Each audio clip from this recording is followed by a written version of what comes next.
Mitt navn Wenche Arnesen. Mange vil gjenkjenne meg som sjef for PST, men jeg også leder for motstandsbevegelsen Fritt Norge. The surveillance has lost track of Anderson. She's disappeared. I want you to take the post as chief of the police intelligence. Start tomorrow morning. Tiden for fossile brennstoff forbi.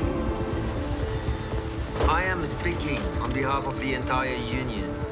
Your gas and oil production will be restarted. Russerne oppfattet min sosialdemokratiske dannelse som feighet. Hvordan i all verden tror de kommer til å oppfatte deg? De har noe vår fiende aldri vil kunne få. Retten til å forsvare vårt fedreland. Du klar til å kjempe for landet ditt?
Du har ikke tenkt å komme hjem til Norge snart, da?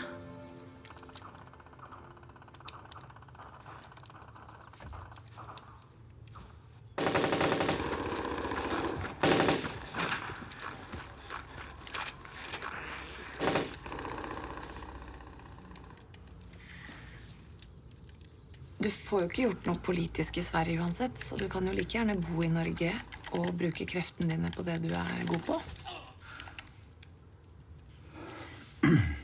Der ble jeg skutt, ja.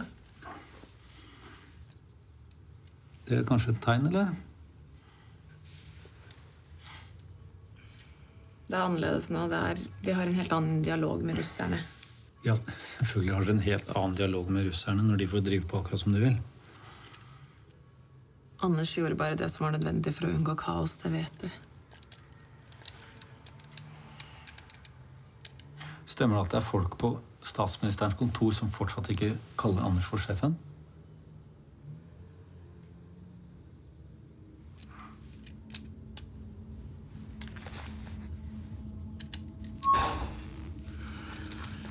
Jeg skjønner bare ikke hva du skal få ut av dette selvpåførte asylet ditt.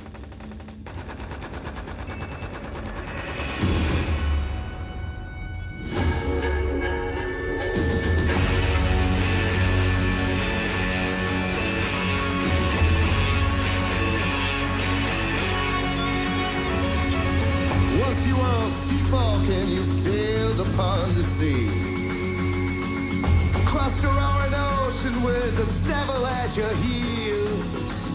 All that time has come again, now I'll tell you how this will unfold.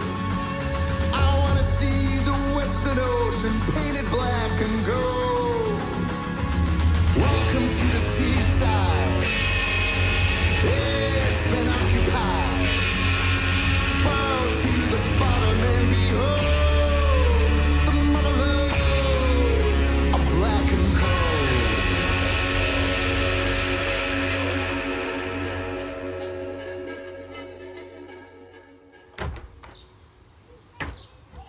Ellers så kunne jo du flytte hit, da. Til Stockholm. Altså hit inn til deg?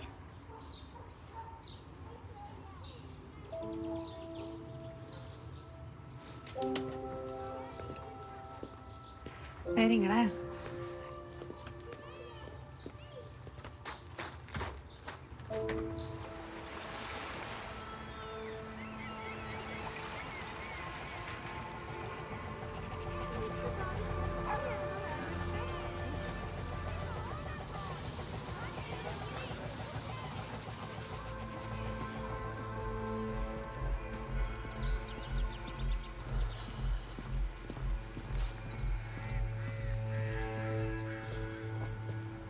Eknes?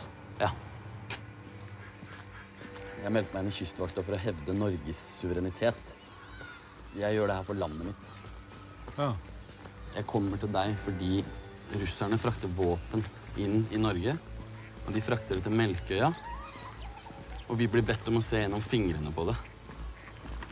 Ja, altså, den nåværende regjeringen har jo signert en avtale med russerne, det vet du, om at de kan bevæpne alle sine sikkerhetsstyrker på Ja, på norske installasjonene sine. Ja, men det omfatter jo ikke luftvernartilleri. Ja, når du sier luftvernartilleri, da mener du? Da snakker jeg om Agat JSC. Altså, det her er bakke-til-luftmissiler, det er cruisermissiler.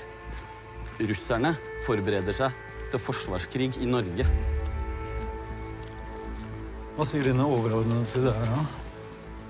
Så jeg meldte ifra til kapteinen på skipet, jeg meldte ifra til kystvaktsjefen, jeg har til og med gått til ledelsen i Sjøforsvaret, men det skjer ingenting. Men dette er noe du har observert, eller er det noe du bare har hørt rykter om? Det her har jeg sett. Men hvorfor kommer du til meg med det? Fordi du er den eneste av politikerne som har sagt russerne imot. Ja, da var jeg statsminister. Nå er jeg en mann helt uten makt. Men det kontaktnettverket ditt, da? Det forsvinner jo ikke bare fordi du bor i Sverige. Det må være noe du kan gjøre. Ja, nei, jeg beklager, Eknes. Jeg er ikke involvert lenger, jeg.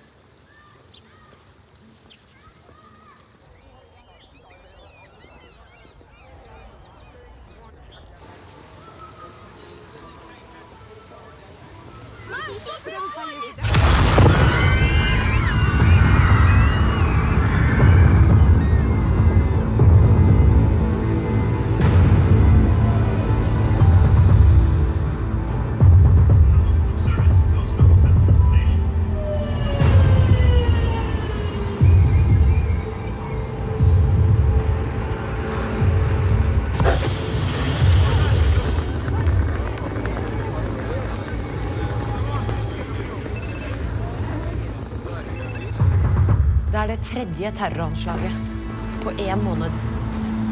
Det kan vi ikke uttale oss om.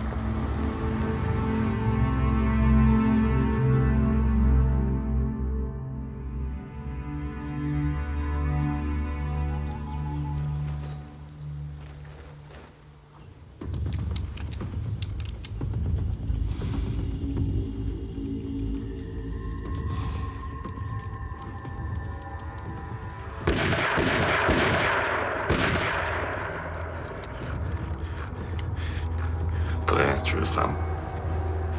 187. Sto vi bak dette bombeangrepet? Det er ikke koordinert fra oss. Altså nok en gruppe vi ikke har kontroll på. Altså, vi kan ikke ha kontakt med alle gruppene. Det er for risikabelt, det vet du. Motstanderen har utplassert bakke-til-luftraketter på Melkøya. Er du sikker? Ja. Agat.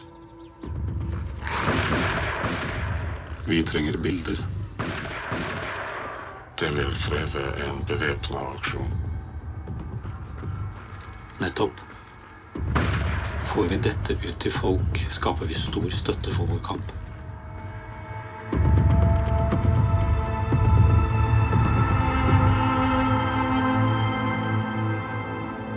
Hva med ledelsen i Fritt Norge? Er vi noe nærmere der? PST mener at de har god oversikt, men de vil ikke aksjonere ennå. Ja, vi skal snakkes mer om det. Men jeg kan ikke love at jeg ringer opp igjen. Ja. I hvert fall ikke i dag. Ja. Fint her. Får pressen noe av dere, eller? Nei, ingenting. Vi har ikke noe å gi. Hva med dere? Hva vet vi om PST sin etterforskning? Nei. Du vet at dette til det beste for både justisministeren og deg. Vi nødt til å vise at vi gjør noe snart. Ja, hvis vi skal vise at vi gjør noe, så må jo sjefen din komme med en kontrabeskjed, og det virker jo ikke så sannsynlig. Skal ikke undervurdere han. Eller undervurdere deg. Kom igjen, da. Altså, jeg vet at de vet hvor vold men at de ikke vil ta ham nå. Han skal føre dem videre til Wenche Arnesen. Da hører du fra oss senere i dag.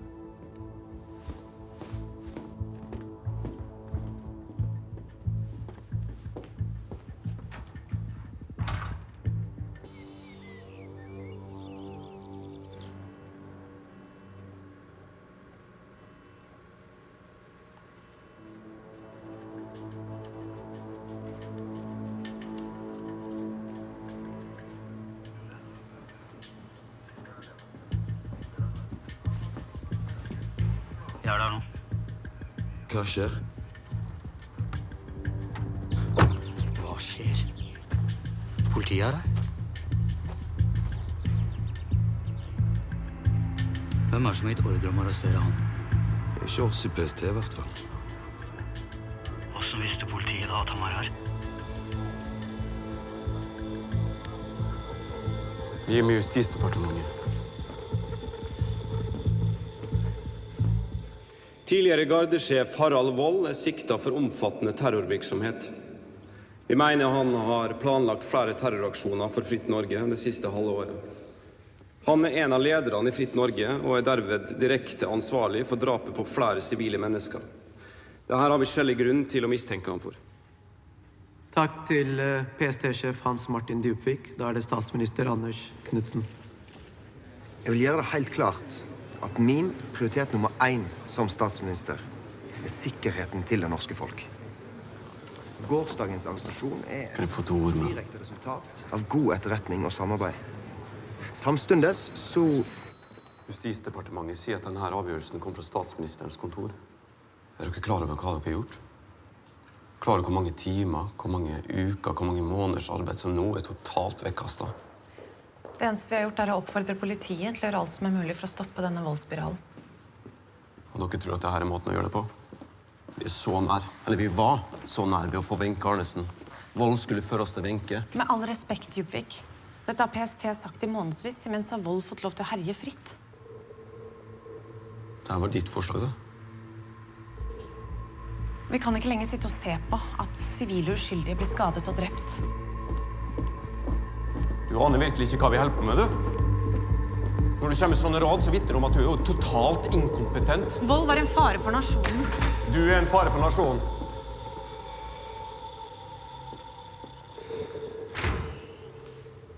Lederen av Fritt Norge er tatt. Jeg leder en sånn organisasjon, jeg også. Den heter Pommes Frites Norge. Det er en skikkelig norsk motstandsmann som er tatt, da. Han ble visst arrestert i et fjøs. Utkledd som nisse, da. Men bare gratulerer.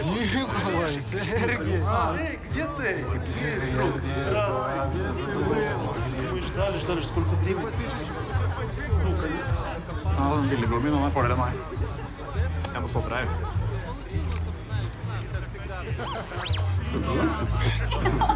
Hvis jeg selv siterer Einstein, da, så har han at alle som er i militæret, de har fått utdelt menneskehjernen en feiltagelse. De i militæret trenger bare ryggrad. Det sa Einstein.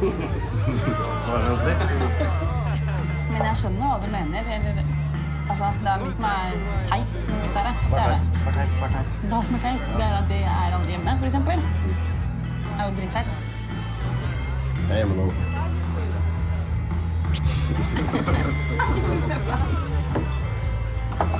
Hjemmevernet, da. Meld deg inn i hjemmevernet.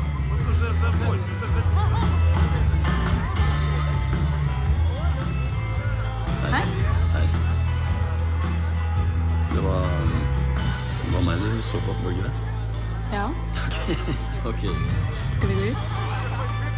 Ok. Ja, jeg er med. Etter deg.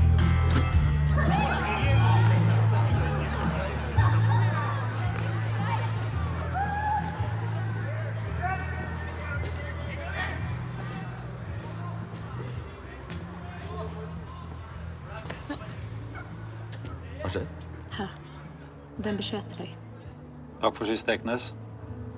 Vi trenger bevis på det du fortalte meg om. Så hvis Kystvakten ikke er interessert, så må du vurdere litt ukonvensjonelle kommandolinjer. Da må du spørre deg selv, er du villig til å kjempe for landet ditt?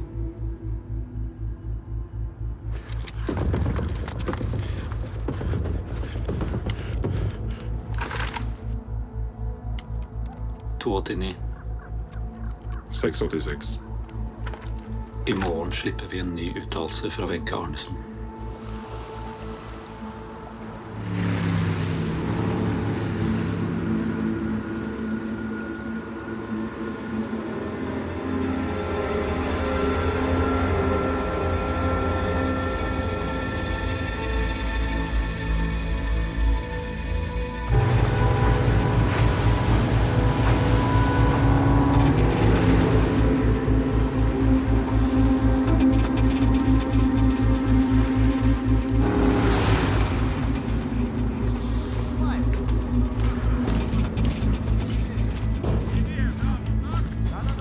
Good evening, guys.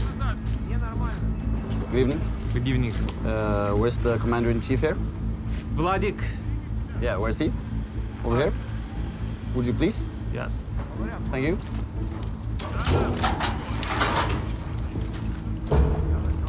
Владик! Контроль прибыла! You the commander-in-chief here, sir? Да. Okay. Would you please open this container for us? It's just a routine control, sir. Иди, звони охране. Есть. Please, sir. We're certified to check the content here, so if you wouldn't mind.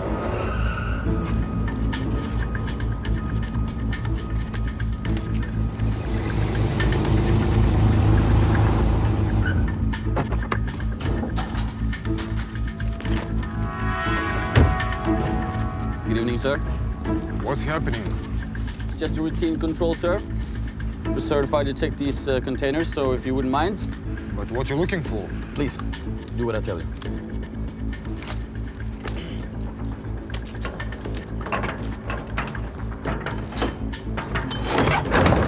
Thank you. If you please step aside. What's up?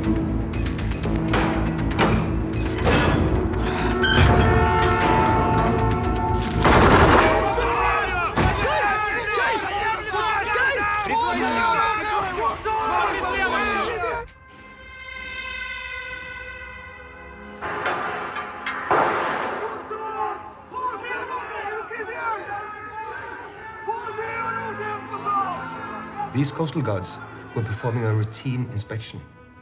They have no right to enter the installation. Clearly, they have revealed a serious violation of our peace agreement. Under our agreement, we have a permission to defend Russian interests on Norwegian soil, including this installation. Not with cruise missiles, no. We have a right to defend our interests from the acts of terror, which you intentionally or not intentionally are not doing. We are not talking about terrorism. We're talking about soldiers on active duty. Mr. Prime Minister, at the moment, can you tell the difference between the Norwegian soldiers and the resistance? What do you mean? We believe that these people are operating on behalf of Free Norway. If you have any intelligence proving this, we would very much like to see it. The armed forces are launching a full-scale attack on our installation right now.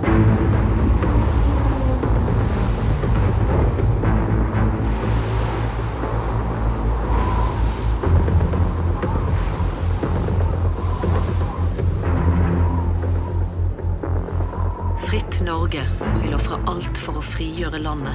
Vi blir flere, jo mer urett som begås mot nordmenn. Ja, den er lagt på nettet for en time siden.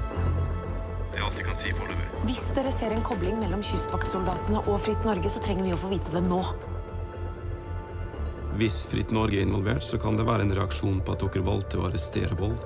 Jeg trenger ikke din personlige analyse, jeg trenger et konkret svar, Djupvik.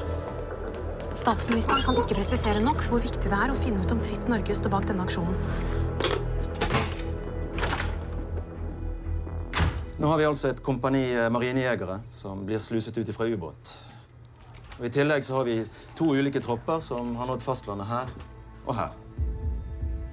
De troppene skal trekkes tilbake, inntil vi har snakket med russiske myndigheter. Det vårt ansvar å frigjøre norske soldater på norsk jord. Ikke hvis løytnant Eknes handler uten ordre! Russiske militærhelikoptre nærmer seg Melkøya. Vi kan ikke risikere... Herr statsminister, nå situasjonen sånn som den Vi må få frigjort våre soldater før russerne når dit med sine forsterkninger. Давай берем раненого и быстро уходим! Забираем, идем! Давай,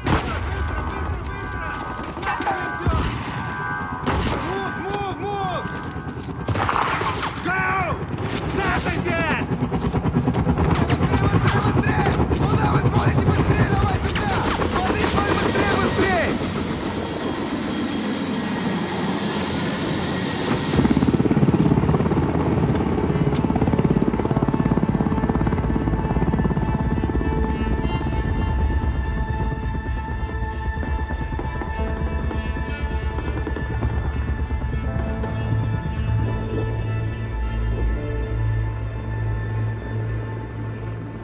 Presten den siste vi vet snakket med Wenche Arnesen. Han har vært inne 3 ganger allerede, han sier ingenting. Men det noe med han. Han husker alt for mye fra hva han snakket med Wenche om. Alt for mye detaljer. Det ikke vits å ta han inn flere ganger. Har ikke han en sønn? Jo. For å ta inn han. For hva da? Jeg har vel googlet noe, eller vet noe. Ha en sønn. Vi rakk ikke å befri kystvaktsoldatene. Men vi har nå inntatt Melkøya, og vi har avvæpnet de russiske sikkerhetsstyrkene der. Hvor mange soldater har vi der nå? Vi har ca. 300. Vi kontrollerer nå hele området. Den franske EU-kommissæren ringer. Sett den på. Good morning, Mr. Prime Minister. The Russians have expressed great concern to us regarding the local workforce. Can you tell me if they have any casualties? 2 Russian workers are dead, 7 injured. But this is a consequence of their own aggression. I cannot prevent Russian aggression unless you withdraw with the gas installation first. We need... What about our coastal guards? When will we get them home? Pierre, I'm sorry. I apologize for the Chief of Defense interruption. Jeg kommer ikke til å være den som nekter mine menn å hjelpe sine egne. Din profesjonelle stolthet ikke tema her. Dette I så fall et svik mot det norske folket. Russia claims your army is cooperating with the resistance. EU will not protect you if you provoke an armed conflict with Russia. So you must leave the gas installation now. I need to consolidate such a decision with the parliament. Okay, do whatever you think you have to do. But if you don't give in, I cannot help you. Du nødt til å be forsvarssjefen gå. Han handler på tvers av din anmodning om å tilbakekalle troppene.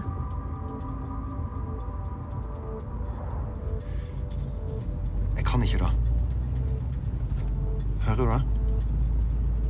Jeg kan ikke gå imot vårt eget forsvar. Men det jo ikke Forsvaret som står bak. Disse soldatene I prinsippet desertører. Og ingen statsminister går til krig på grunn av en aksjon han ikke selv har beordret. Jeg klarer ikke å puste. Stopp bilen nå. Stopp.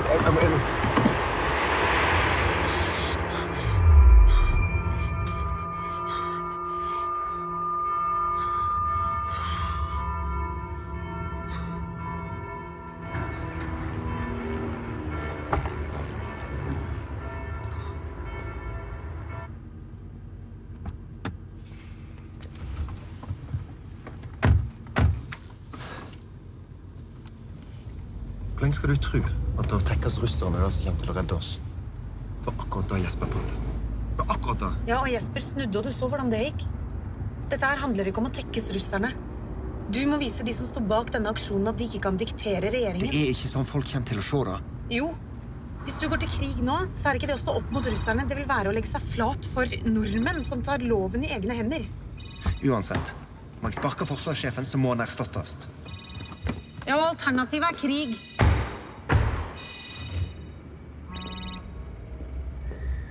Ja. Vent, jeg hører deg ikke. Nei.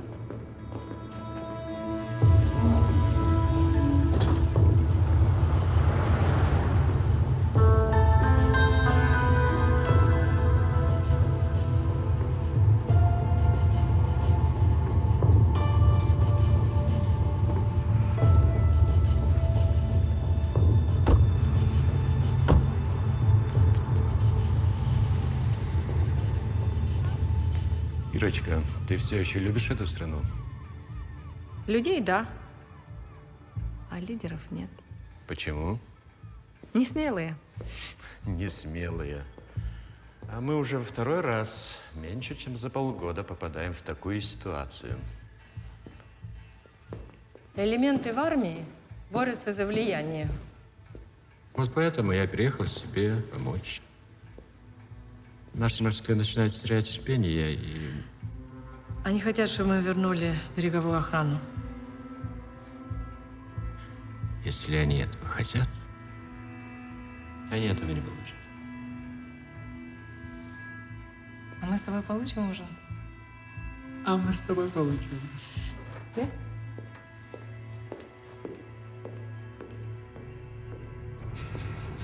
Herr president. Hvor i helvete blir dere av? Anders fikk en viktig telefon. Det kan vel ikke være noe som er viktigere enn stortingspresidenten akkurat nå? EU-kommissæren ringte. Russerne har gitt oss 24 timer på å finne en løsning. Jeg kommer til å trekke meg. Du kan for faen ikke trekke deg nå. Jeg kan vente med å annonsere at det er funnet et alternativ. Men jeg har bestemt meg. Du må snakke med ham. Jeg snakker med Forsvaret og EU og russerne.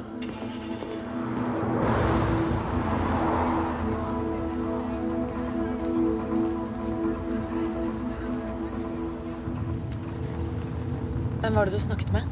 Det finnes en annen løsning. Ja. Du, da er jeg på vei. Det er lite som gleder meg mer enn det. Men du, bare så premissene er klare. Dette blir jo en litt mindre regjering enn vi er vant med. Men den vil oppfylle alle krav. Dette har jeg klarert med regjeringsadvokaten.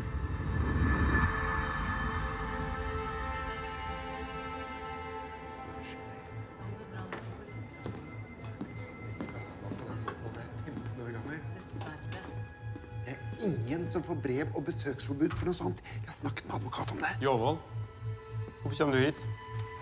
Sønnen hans er tatt for besittelse av narkotika.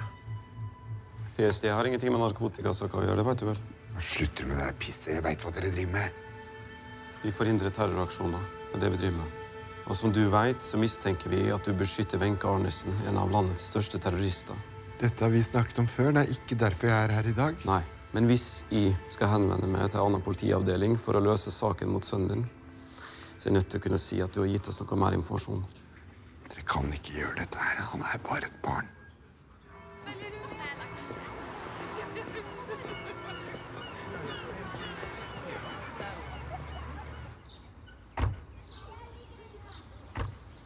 Nå var det godt å se dere. Velkommen hit. Kjennes det greit? Takk, ja. Hei. Ja, da er vi samlet. Hei. Norges kommende eksilregjering. Nå skal vi kjempe for landet vårt. Vær så god, Anders. Russia sends warships towards a Norwegian gas plant in the Barents Sea. Anita, jeg vil at du skal dra og snakke med stortingspresidenten. Han har alltid hatt veldig sans for deg. Jaha, hva skal jeg... Nei, jeg ser for meg at hele presidentskapet kommer hit i løpet av ettermiddagen. Det vil være best. En, kanskje to av visepresidentene får en statsrådpost, sånn at alle skal føle seg, det er viktig, alle skal føle seg trygge på at de folkevalgte de er involvert her nå. Og hva med kongen? Kongen har jeg snakket med. Hvor lenge er det du har planlagt det her, da? Ja, jeg har planlagt en god stund. Og hvorfor har du ikke sagt noe til meg om det før? Du skulle tilbake til jobb på statsministerens kontor, så jeg ville jo satt deg i et forferdelig lojalitetskonflikt hvis jeg hadde sagt noe. Du skjønner det? Har du tenkt noe på hva slags rolle jeg skal ha i dette, da? Ja, det har jeg tenkt masse på. Kabalen er ikke lagt ennå, men du blir viktig.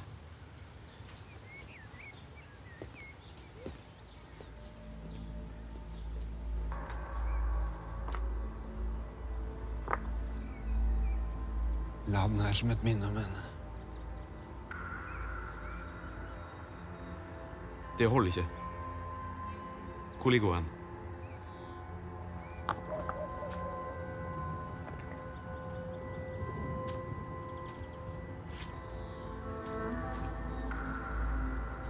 Her ligger asken hennes i en urne. Slipper du sønnen min, da? Det er ikke opp til meg å avgjøre. Jeg skal snakke med politisjefen hvis vi finner DNA-bevis fra Wenche i den aska. Uansett hvor mange du arresterer, så kommer du aldri til å vinne. Jeg prøver ikke å vinne, jeg prøver å beskytte folk fra terror. Ja vel. Du arresterer uskyldige mennesker. Det kommer bare til å øke motstanden. Det kommer til å spre seg som pollen. Hundrevis av uskyldige mennesker har dødd av terror etter at Wenche forsvant. Har du lagt en stein for dem også, eller? Hvis russerne kommer med kamphelikopter, Da holder de bare noen minutter, eller? Ja, med mindre det er skarpskyttere i tropp. For hvis de har skarpskyttere i troppen, så kan de holde stand noen timer? Ja, det vil jeg tro. Da finner vi ut det med en gang.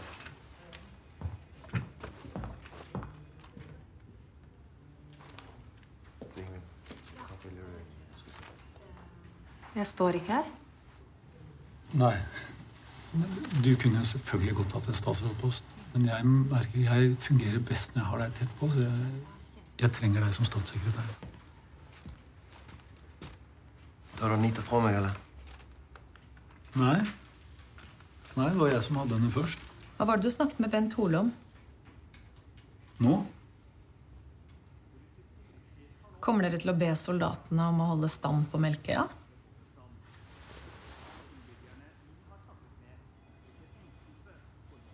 De kommer ikke til å ha en sjans. Det kommer til å dø soldater nå, Anita.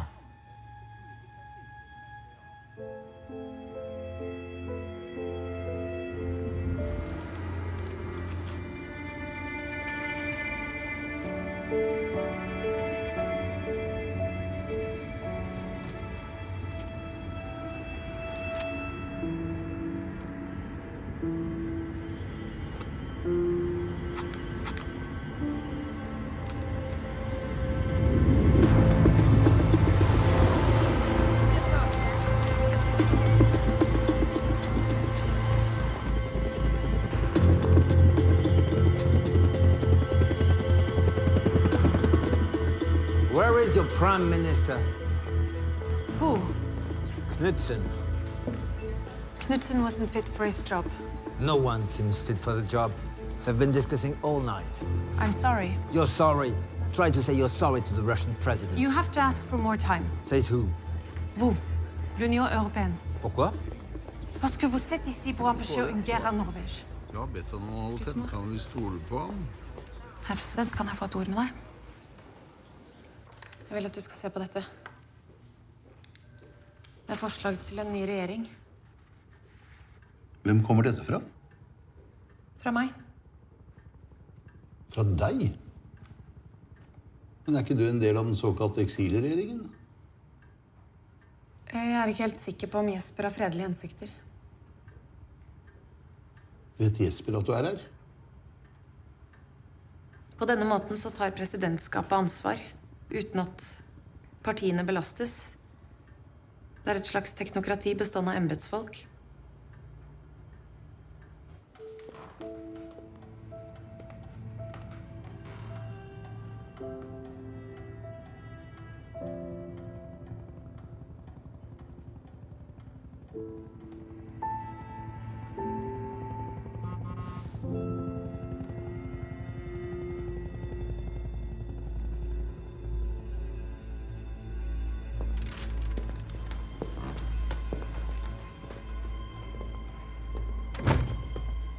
Da har vi hatt en lang diskusjon, og vi er enige i de fleste av forslagene dine. Men vi er nødt til å diskutere ditt forslag til statsminister. Det er selvfølgelig et smart trekk av deg å foreslå meg i den posten for å få med på planen din. Ja, det er også et smart trekk, fordi jeg tror du vil ha den samlende effekten en sånn regjering trenger. Det vil vise at det er Stortinget som tar ansvar når det er stortingspresidenten som blir statsminister. Men jeg orker ikke å være statsminister. Nå er jeg 66 år. Dette er et fint sted for meg å avslutte. Jeg skjønner det. Men du er ung, og du har karrieren din foran deg. Hvis dette er din idé, så er det du som skal gjennomføre den. Vi foreslår at du skal være statsminister.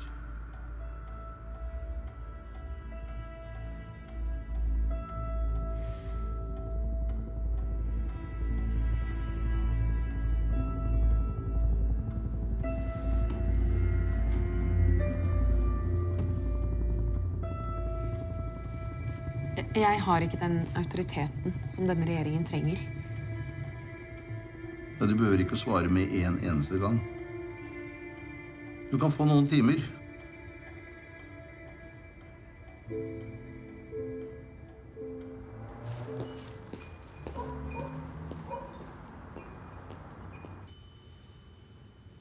Mamma, du har jo masse melk fra før. Ja.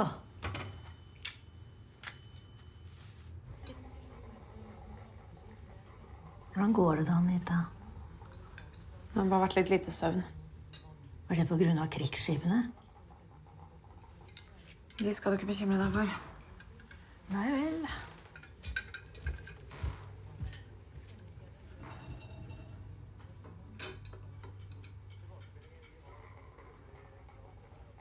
Jeg har blitt spurt om å bli statsminister. Har du? Ja, men det er jo fantastisk. Syns du? Hva tenker du selv, da? Jeg vet ikke. Jeg vet ikke om jeg klarer det. Dine mannlige kolleger hadde ikke tvilt et sekund på at de ville klare det. Jo, det er faktisk ingen andre som vil ta jobben. Det er fordi de tviler på den politiske situasjonen, ikke på sine evner. Jeg kan jo uansett ikke ta jobben fordi du synes at kvinner er for defensive. Alvorlig talt, Anita. Jeg må bare ta den her. Hallo? Hva er det som foregår, Anita? Jeg har akkurat snakket med stortingspresidenten, og han sier at han kommer ikke til å støtte noen eksilregjering. Han sier at Anita Rygg skal danne en ny regjering i Norge. Ja, det har jeg ikke sagt ja til. Nei. Det er jeg veldig glad for å høre, for du kommer... Jeg vet ikke hvem som har sagt hva her, jeg nå, men du må ikke gjøre det. Du kommer til å bli spist opp som en liten mus. Anita, jeg vet ikke, er dette personlig, eller er det... Jeg skjønner ikke hva du tenker på. Anita, er du der?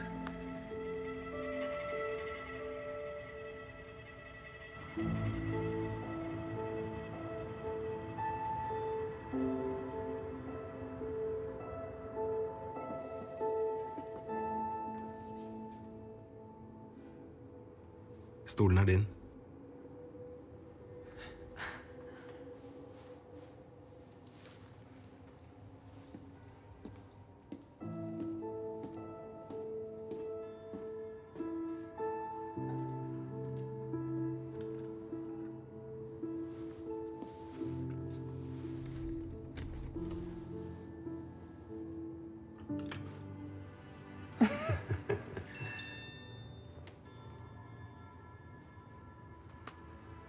Da er det besøk til statsministeren.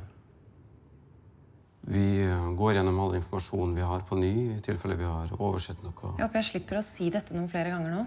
Men vi er nødt til å finne ut hvem som sto bak denne aksjonen, ellers så får vi ikke soldatene våre hjem. Vi kommer til å finne det ut. Hvordan kan jeg stole på det? Etter at du tok over, I PST så har dere brukt alle ressursene på å spore en Fritt Norge-leder som viser seg å ha vært død i over et halvt år.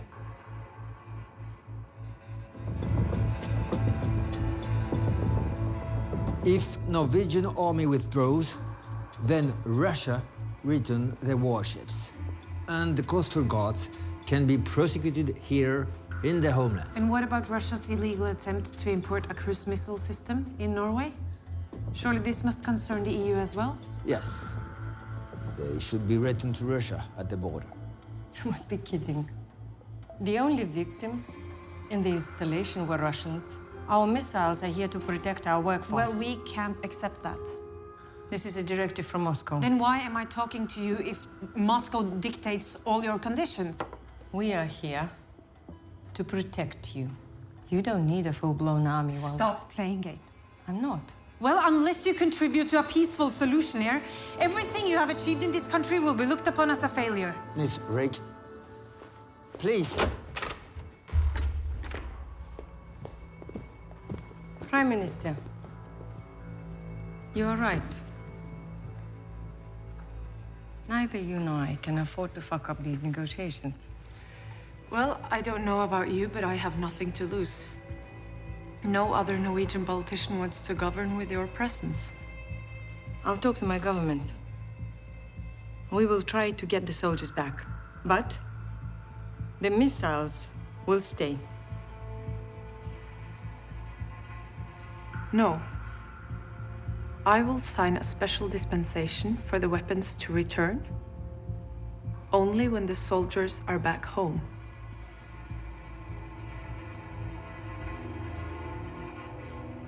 You have known me long enough. You can trust me.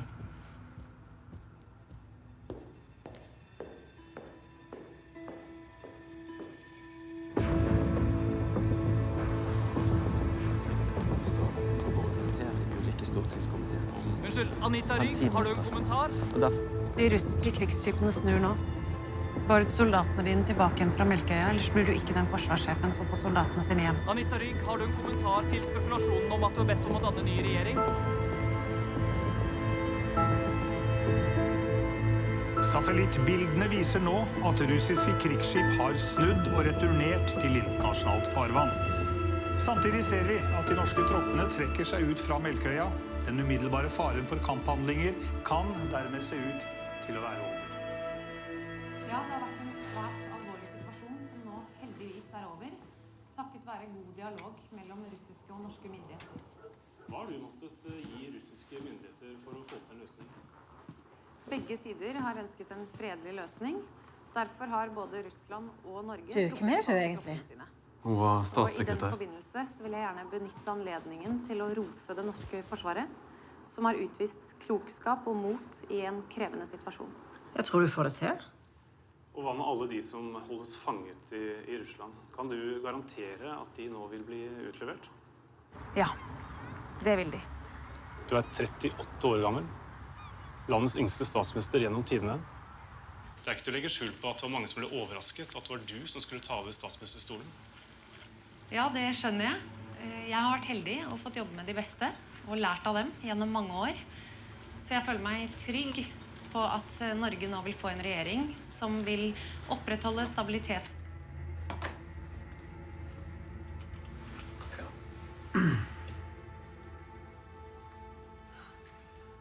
Det blir norgeshistoriens korteste regjeringsperiode.